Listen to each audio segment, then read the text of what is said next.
Someone is behind the door. I lived in an ordinary two-story house. Nothing special, just like everyone else. 2 bedrooms, a kitchen, a bathroom, and a basement. This story is about that basement. It wasn't very big. I used it to store food, tools, and all kinds of junk. One night, I heard a quiet knocking coming from the basement. I had never heard anything like that before. It was strange, but I thought maybe a mouse had gotten in, so I went to check. Leaving the bedroom, I went down from the 2nd floor and approached the basement door. The knocking suddenly stopped, but I still wanted to check. Maybe it really was some animal. In rural areas, different creatures often get into buildings. The basement was locked with a small padlock. The door could only be opened from one side, from inside. It was impossible to open it without damaging it. I unlocked the door and turned on the light. The brightness made me squint at first, but then my eyes slowly adjusted to the light bulb hanging from the ceiling. Strangely, I didn't notice anything. I moved cabinets, a wardrobe, a toolbox, but found nothing. Not even a mouse. So, I turned off the light, closed the door, went back upstairs, and lay down in bed. But I couldn't fall asleep. As soon as I closed my eyes, I heard that same knocking again. This time it was much louder and didn't stop for a second. I got out of bed, left the bedroom, and slowly walked down the stairs.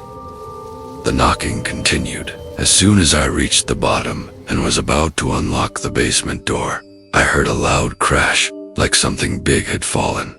Something like a toolbox. That's when I realized it wasn't a small mouse. It was something much bigger. I stood there for about a minute or two, not knowing what to do. Stay or run for my life. But I didn't have to decide. The knocking suddenly stopped.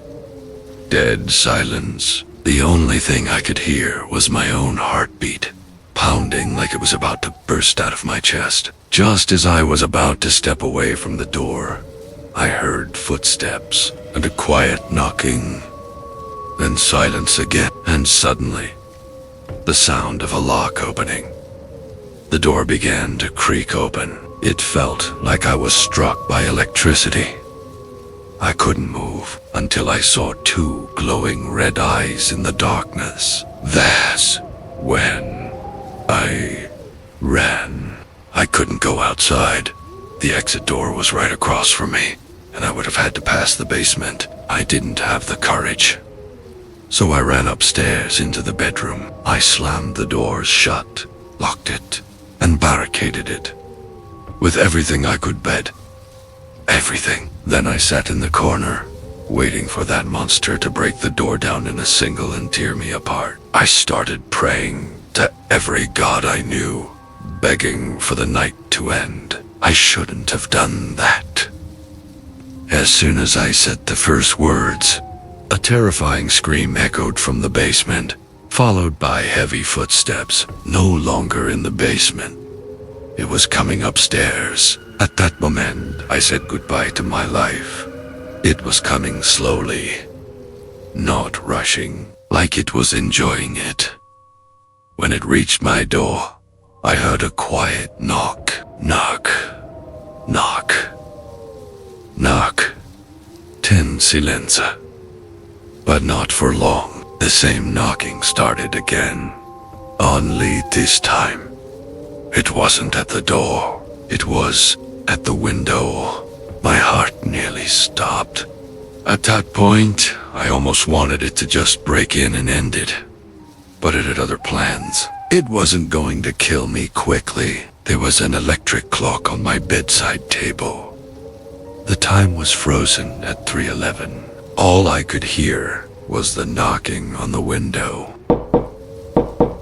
It felt like it lasted forever. And the clock didn't change. Las 13:11. I sat there, staring at it, until I noticed it move. Las 13:12.